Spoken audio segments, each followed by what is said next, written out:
Generally kidney problem हेले कि kidney patient मान को आमे पाचिला फल खाइबा मना करूँ सी कदली कहतु आंब कहतु अंगूर कहतु खजुरी कहतु ए सबुथिरे पोटासियम बहुत अधिका अच्छी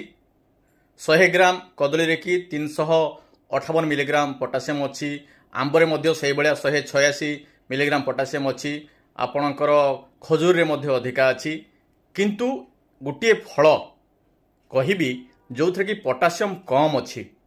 किंतु आपण मैंने जदि खाइबा चाहते आप किडनी प्रॉब्लम अच्छी आपण डाक्तर परामर्श नेबे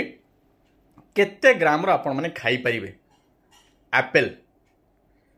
100 ग्राम एप्पल लेकिन 107 मिलीग्राम पोटासियम अच्छी ताकू छड़ाई देले आहुरी कम पोटासियम अच्छी सीझे देले आहुरी कम पोटासियम अच्छी किंतु ताकू चोपा सह खाइले तार सब न्यूट्रिशनल वैल्यू आपण पाई पारिबे किंतु डाक्तर परामर्श नहीं आपण माने एप्पल खाइबे किडनी प्रॉब्लम थिले। Thank you.